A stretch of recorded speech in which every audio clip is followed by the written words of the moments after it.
तो आज आपका फॉर ईच और मैप मेथड के बीच में डिफरेंस वाला कंफ्यूजन क्लियर हो जाएगा। फॉर ईच और मैप मेथड इंपॉर्टेंट टॉपिक नहीं बल्कि वेरी इंपॉर्टेंट टॉपिक है जावास्क्रिप्ट के अंदर। अब फॉर ईच और मैप मेथड के बीच में हम अभी डिफरेंस जानेंगे। सबसे पहले मैं आपको थ्योरी पढ़ाऊंगा, इसकी डिफिनेशन थोड़ी सी पढ़ते और फिर हम इसको प्रैक्टिकली देखते हैं, ठीक है। और ये हाँ, हमारा पार्ट नंबर 5 चल रहा है। पार्ट नंबर 4, 3, 2, 1 ये सब के सब हमने पढ़ रखे। और वैसे भी मैं आपको पार्ट नंबर 4 का लिंक दे दूंगा, अगर वो मेथड्स नहीं देखे तो काफी इंपॉर्टेंट मेथड्स हमने उसके अंदर पढ़े और ये काफी सारे मेथड्स हमने इसके अंदर पढ़े। अभी हम चलते हैं फॉर ईच की तरफ। फॉर ईच मेथड क्या होता है इसकी थोड़ी सी थ्योरी देख लेते, फिर प्रैक्टिकली जाते। देखो, the for each method executes a provided function once for each element in an array. For each element, अब ये वो उस फॉर ईच की बात नहीं हो रही, फॉर ईच एलिमेंट मतलब एक एक एलिमेंट के लिए, ठीक है। It doesn't return a new array. ये जो मैं अभी बोल रहा हूं ना, इसको दिमाग में रखे, फिर इसको अभी प्रैक्टिकली देखेंगे। It does not return a new array and always returns undefined। ये undefined ही रिटर्न करता है। अब ये कैसे, एरे रिटर्न नहीं करता, अनडिफाइंड रिटर्न करता है, ये कैसे होगा अभी इसको देखने वाले, ठीक है। बाकी अगर आप ये नहीं समझे मैं आपको प्रैक्टिकली दिखाता हूं और इस एक एक चीज को जो अभी मैंने आपको बताया इसी को अभी देखने वाले हैं। तो मैं वीएस कोड खोलता हूं, लेकिन वीएस कोड पर जाने से पहले अगर आपने मेरा चैनल सब्सक्राइब नहीं किया और वीडियो को अभी तक लाइक नहीं किया तो जल्दी से चैनल भी सब्सक्राइब कर दे, वीडियो को भी लाइक कर दे और चलते हैं वीएस कोड की तरफ। तो मैंने तो अपना वीएस कोड खोल दिया। सबसे पहले मैं बनाऊंगा एक एरे। अब एरे कैसे बनाना है आप तो बिल्कुल आपको आता होगा क्योंकि मैंने पहले से पढ़ा रखा है। तो मैं क्या करूंगा, इसके अंदर कुछ एलिमेंट्स डाल दूंगा, लाइक 1 2 3 4 5, बस मैंने ये डाल दिया। अब मैं इस पर फॉर ईच लूप लगाऊंगा। फॉर ईच एक लूप भी होता है, ठीक है, एक मेथड है, बट इसको हम लूप भी बोल सकते हैं क्योंकि ये भी आइटरेट होता है, इटरेशंस इसमें होते हैं और ये इटरेशंस आइटरेटर सब मैंने पढ़ा रखा है, ठीक है। अब मैं इस पर क्या करूंगा, फॉर ईच मेथड का यूज करूंगा। तो इसका सिंटेक्स देख ले, मैंने क्या करना है, इसको मैं जूम करता हूं, ARR डॉट मैंने एरे पर लगाना है ना, एक मेथड है इस एरे पर लगाने, तो ARR डॉट लिख दे, फिर लिख दे फॉर ईच और एंटर कर दे। फॉर ईच लिख दिया। अब आपने क्या करना है, पैरेंथेसिस लगाने। क्यों, फॉर ईच एक मेथड है तो पैरेंथेसिस तो लगाने होंगे। फॉर ईच जो मैंने अभी ये पैरेंथेसिस लगा दी, इसके अंदर हमने लगाना होगा एक कॉल बैक। कॉल बैक भी मैंने ऑलरेडी पढ़ा रखा है। What is callback, a function inside another function as an argument. जब एक फंक्शन दूसरे फंक्शन के अंदर आ जाए उसको फिर हम बोलते हैं कॉल बैक। एक फंक्शन के अंदर दूसरे फंक्शन का एज एन आर्गुमेंट आना तो वो कहलाता है कॉल बैक। अब मैंने इधर कॉल बैक लगाने, और मैंने आपको पहले भी बताया था जब हम फंक्शन का टॉपिक पढ़ रहे थे कि ज्यादातर हम कॉल बैक को एक एरो फंक्शन के फॉर्म में लिखते हैं। यानी कि हमारे पास ये जो कॉल बैक होता है इसको हम ज्यादातर एरो में लिखते हैं, एरो फंक्शन फॉर्म में लिखते हैं। ये जो एरो आपको दिख रहा है एरो फंक्शन भी आपको पता होगा, ठीक है। तो एरो फंक्शन के फॉर्म में हम कॉल बैक को लिखते हैं, जैसे अभी मैंने इधर कॉल बैक लिखा है, ये एक एरो फंक्शन के फॉर्म में मैंने लिखा है, मतलब कि एरो फंक्शन में मैंने लिखा है, ठीक है। मैंने क्या किया फिर से बताता हूं, मैंने फॉर ईच लिख दिया और फॉर ईच के अंदर मैंने लिख दिया एक फंक्शन, एक कॉल बैक लिख दिया। अब इधर गौर से देखिए, इसके अंदर हमें मिलते हैं टोटल 3 पैरामीटर्स या आर्गुमेंट्स भी बोल सकते हैं। ये जो कॉल बैक है, अब इस कॉल बैक की मैं बात कर रहा हूं, इस कॉल बैक के अंदर हम फर्दर 3 पैरामीटर्स हमें मिलते हैं। हम तो लगाते हैं बट हमें पहले से इसके अंदर वैल्यूज मिलती है। अब मैं सबसे जो पहली मुझे मिलेगी, कुछ भी लिख दे, मैं इधर लिख दूंगा आइटम, या फिर मैं लिख दूंगा नंबर। अब नंबर मैंने लिख दिया, आप समझ चुके होंगे कि आप इन नंबर्स की बात कर रहे हैं। इसका मतलब है कि इन्हीं एरे से, इसी एरे से एक एक नंबर आएगा और इसी नंबर वाले पैरामीटर में स्टोर होगा, ठीक है, बिल्कुल सही। अभी मैं आपको ये दिखा देता हूं।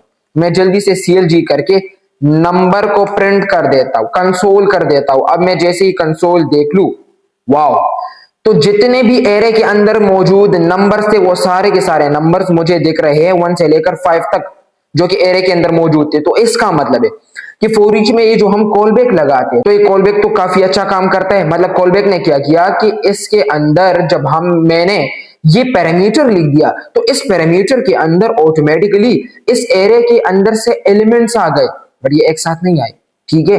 ये क्या करता है, एक एक इटरेशन में एक एक एलिमेंट को लेगा। फर्स्ट इटरेशन में फॉर ईच ने इस एरे के अंदर से एक एलिमेंट को ले लिया विच इज 1। तो एक एलिमेंट ले लिया और वो इस नंबर में आ गया, तो कंसोल पर सबसे पहले मुझे 1 दिखेगा। फिर फॉर ईच ने दूसरे इटरेशन में इस एरे के अंदर से टू को ले लिया, दूसरे इटरेशन में 2 एलिमेंट को ले लिया और उस 2 को क्या किया, नंबर के अंदर स्टोर किया। अब मैं आप कुछ और भी लिख दें, नम लिख दे तब भी ठीक है, बट मैंने नंबर लिख दिया, आप कुछ और लिख दें।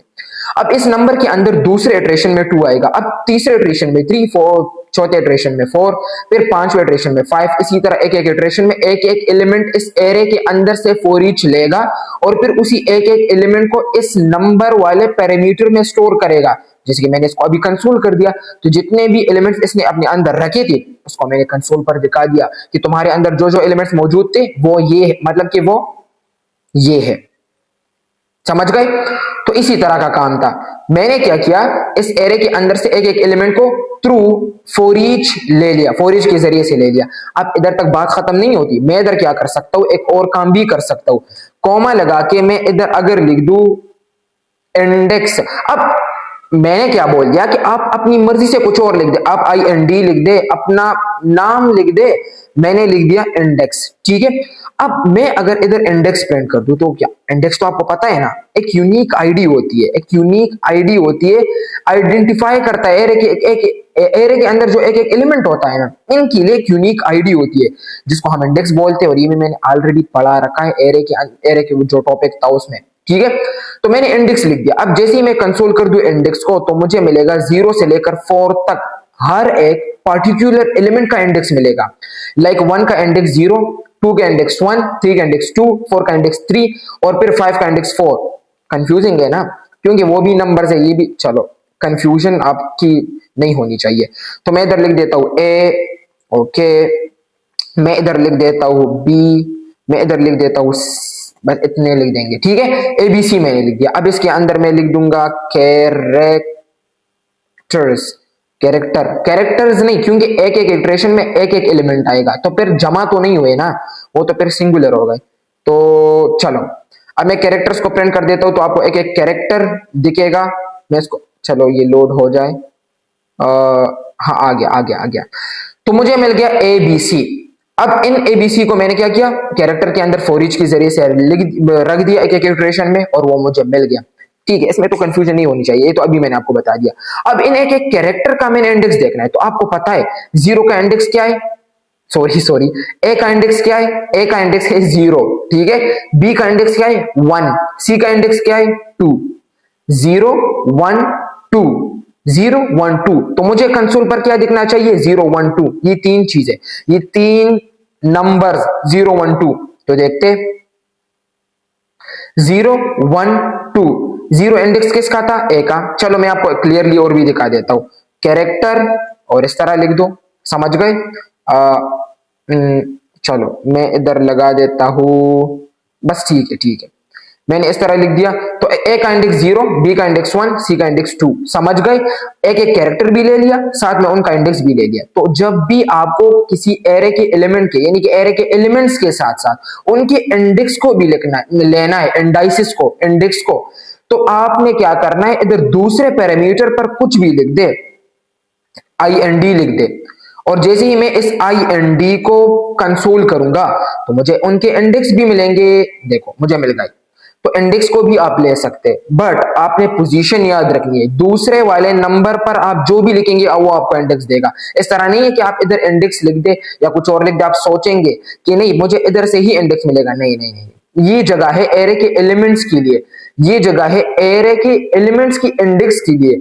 अब तीसरी जगह भी होती है और वो जगह है एरे के लिए। अब मतलब क्या, यानी कि ये जो आपके पास करंट एरे है, अगर आपने इसी एरे को लेना है तो आप इधर एरे लिख दे, मैं इसको हटा दूंगा, ARR कर दो, एरे लिख दे, ARR लिख दे, जो भी लिख दे, ठीक है। मैंने ARR कर दिया। अब मुझे ये एरे 3 बार कंसोल होके मिलेगा, मैंने बोल दिया तो देख ले, एक बार, दूसरी बार, तीसरी बार। क्यों मुझे 3 बार क्यों दिख रहा है? इसका रीजन ये है कि एरे के अंदर एलिमेंट्स पर डिपेंड करता है। एरे के अंदर जितने एलिमेंट्स होंगे उतनी बार मुझे कंसोल के अंदर वैल्यूज दिखेंगी। यानी कि एरे के अंदर अगर मैं लिख दूं अब D, अब टोटल कितने एलिमेंट्स है, 1 2 3 4 एलिमेंट्स हो गए। तो अब मुझे कितनी बार एरे दिखेगा, आपको अभी पता है कितनी बार दिखेगा, बिल्कुल सही, 4 बार दिखेगा। जैसे ही मैं कंसोल देख लूं, वाकई में मुझे 4 बार एरे दिख रहा है। क्योंकि आपको पता है फॉर ईच लूप इटरेशन, यानी कि इटरेट होता है एरे के एक एक एलिमेंट पर, तो जितने एरे के एलिमेंट्स होंगे उतनी बारी इटरेशन करेगा, मतलब उतनी बारी इटरेट होगा, उतनी बार ये चलेगा। 4 एलिमेंट से 4 बार चलेगा, 5 एलिमेंट से 5 बार चलेगा, 3 एलिमेंट से 3 बार चलेगा। तो जब 3 बार चलेगा तो 3 बार एरे भी दिखाएगा। समझ गए? तो ये था फॉर ईच लूप, बिल्कुल सिंपल है। फॉर ईच लूप के जरिए से हम क्या कर सकते, एरे के एलिमेंट्स पर कोई ऑपरेशन कर सकते, कोई काम परफॉर्म कर सकते। और फिर फॉर ईच लूप हमें कोई भी एरे रिटर्न नहीं करता। अब मैं आपको एक जबरदस्त चीज दिखाता हूं, ठीक है, और मैं ये हटा देता हूं। वैसे ये ऑप्शनल है, इंडेक्स और एरे, अगर आप ये ना भी लगाए कोई मसला नहीं। मैंने इधर लिख दिया नम, फिर से नंबर लिख दिया नम। अब मैं इस जैसे ही इधर नम प्रिंट कर दूं तो मुझे नई बात तो नहीं है, नंबर्स देखेंगे, देखो 1 2 3 मुझे दिख रहा है, ठीक है। अब मैंने क्या करना है कि ये जो नंबर्स दिख रहे हैं, अब मैंने एरे के एक एक नंबर पर कोई ऑपरेशन परफॉर्म करना है। मैं इधर क्या करूंगा, मल्टीप्लाई बाय 2 करूंगा, तो क्या होगा, सारे के सारे नंबर्स इवन हो जाएंगे। लाइक 1 1, पहले इटरेशन में क्या होगा, नम के अंदर आएगा 1, तो 1 2 जा 2, फिर दूसरे इटरेशन में 2, तो 2 2 जा 4, 4 मुझे कंसोल पर दिखेगा। फिर तीसरे इटरेशन पर 3, 3 2 जा 6, तो अब मुझे दिखेगा 2 4 6, 2 4 6 मुझे दिख रहा है। तो मैंने एरे के एलिमेंट्स पर कोई ऑपरेशन परफॉर्म कर लिया। अगर मैं मतलब कोई बिगिनर है, वो टेस्ट करना चाहता है, वो देखना चाहता है कि क्या इस एरे के मतलब इस फॉर ईच लूप से मुझे कुछ रिटर्न होके मिलता भी है या नहीं, यानी कि अगर मैं इधर लिख दूं रिजल्ट, अगर मैं इस रिजल्ट को कर दूं कंसोल, तो अब मुझे क्या मिलेगा, कंसोल पर देखना चाहूं तो मुझे अनडिफाइंड मिलेगा। ठीक है, मुझे अनडिफाइंड मिल गया, मैं इसको कमेंट कर देता हूं, तो मुझे अनडिफाइंड मिल गया। अब अनडिफाइंड इसलिए मिल गया क्योंकि हमने पढ़ा था जब हम इसको देख रहे थे कि ये क्या करता है, ऑलवेज रिटर्न्स अनडिफाइंड, ये हमें अनडिफाइंड रिटर्न करता है। ठीक है, तो ये आपको याद रखना चाहिए। तो जब भी आप इससे कोई चीज रिटर्न करने की मतलब कि आप तवक्को करें कि फॉर ईच मुझे कुछ रिटर्न करेगा, तो बिल्कुल भी तवक्को ना करें, आपको जस्ट अनडिफाइंड रिटर्न करता है, आपको कोई एरे रिटर्न नहीं करता। अब जैसे कि आपने फॉर ईच देख लिया, उसी तरह का सिंटेक्स मैप का भी होता है, बट इसका डिफिनेशन थोड़ा सा देख लेते। देखो, the map method creates a new array by applying a provided function to every element of the original array. It returns a new array containing the transformed values. अब इसको देखते हैं। इसके अंदर हमने देखा था कि हमें कोई न्यू एरे रिटर्न ही नहीं करता, बट ये हमें न्यू एरे रिटर्न करता है। बाकी अगर आप इस डिफिनेशन को नहीं समझे, फिक्र ना करें, अभी मैं आप बताऊंगा आपको तो समझ जाएंगे। ठीक है, तो मैप मेथड को अभी जल्दी से देख लेते हैं प्रैक्टिकली। arr डॉट मैप, इसके अंदर कॉल बैक, आपको पता है कि बस इस तरह से एक फंक्शन लगाने, एरो फंक्शन मैंने बना दिया। आप अगर एरो फंक्शन के अलावा कोई और फंक्शन लगाना चाहे कोई मसला नहीं, इस तरह एनोनिमस फंक्शन भी लगा सकते हैं, यानी कि ऐसा फंक्शन जिसका कोई नाम ना हो, तो ये फंक्शन भी लगा सकते हैं। फंक्शन डिक्लेरेशन मैं एरो लगा दूंगा क्योंकि एरो ज्यादा अच्छा लगता है मुझे। ठीक है, मैंने एरो लिख दिया। एरो के अंदर एक खासियत भी है जो कि मैंने आपको पहले ही बताई थी कि अगर आप इसको बिल्कुल एक लाइन में भी लिखे, कर्ली ब्रैकेट्स भी हटा दे, बिल्कुल सही है। अगर मल्टीपल लाइंस ना हो तो, ये मैंने पहले बता रखा है, इसलिए अभी इस पर मैं नहीं जाऊंगा। तो इसके अंदर हमें सबसे पहले क्या मिलेगा बताओ, जल्दी से कमेंट में टाइप कर दो। मैं वैसे भी लिखने वाला हूं, लेकिन आप जल्दी से कमेंट में टाइप कर दे कि अभी मुझे, मैं इधर अगर कुछ लिख दूं, लाइक मैंने साकिब लिख दिया और मैं साकिब को कर दूं कंसोल साकिब। ठीक है, अब मैं अगर कंसोल देख लूं तो मुझे क्या मिलेगा। वैसे मैं ये हमें एक न्यू एरे रिटर्न करता है, वो मैंने लिखा नहीं है, लेकिन मैं इधर लिख दूंगा arr const arr2, और मैं जैसे ही कंसोल कर दूं arr2, अब मैंने काम करना है। वैसे मैंने नीचे भी कंसोल लिख दिया, तो मैं इसको रिटर्न कर दूंगा, रिटर्न arr2। समझ गए, क्योंकि मैप मेथड हमें एक न्यू एरे रिटर्न करता है। ठीक है, तो उस न्यू एरे रिटर्न जैसे वैसे भी रिटर्न करता है हमें कुछ ना कुछ, तो मैं इधर भी रिटर्न कीवर्ड लिखूंगा। ठीक, मैंने आपसे क्वेश्चन पूछा है, मैंने आपसे पूछा था कि मैंने इधर साकिब लिख दिया, अगर मैंने ये क्या लिख दिया, साकिब, भाई साकिब लिखना है, साकिब, मैंने रिटर्न साकिब कर दिया, तो मुझे कंसोल पर क्या मिलेगा इससे, कमेंट में टाइप कर दे, टाइम मेंशन कर दे कि इस टाइम पर आपने ये जो क्वेश्चन पूछा इसका ये आंसर है, तो मैं समझ जाऊंगा कि आप एक्टिव है। ठीक है, जल्दी से कमेंट में टाइप कर दें। अगर आपने सही टाइप किया है या फिर गलत टाइप किया है मुझे पता नहीं है, अभी मैं जब कमेंट्स देखूंगा तो फिर मुझे पता चल जाएगा। तो चलिए देख लेते हैं कि क्या आप ठीक थे या गलत थे। हाँ, मुझे क्या मिला? मुझे वही मिला जो आपने सोचा था, शायद आपने सोचा हो। तो मुझे एरे की एलिमेंट्स एक न्यू एरे के अंदर मिल गए। चलो वही पहले वाला काम कर देता हूं। अगर मैं लिखता सीधा कंसोल के अंदर साकिब, तो क्या होता? तो ये काम मुझे पसंद नहीं है वैसे। देखो मुझे कंसोल के अंदर तो मुझे 1 2 3 तो मिल गया, बट न्यू एरे के अंदर नहीं मिला। अब जो न्यू एरे जो मुझे मिल गया ना, उसके अंदर हर एक के अंदर मुझे undefined undefined undefined undefined, sorry 3 बार अनडिफाइंड अनडिफाइंड अनडिफाइंड, 3 बार मुझे अनडिफाइंड अनडिफाइंड अनडिफाइंड मिल गया। अब ये क्यों? क्योंकि मैंने आपको पहले भी बताया कि मैप मेथड हमें एक न्यू एरे रिटर्न करता है, उसके अंदर एरे के जो के मॉडिफाइड एलिमेंट्स है वो रिटर्न करता है।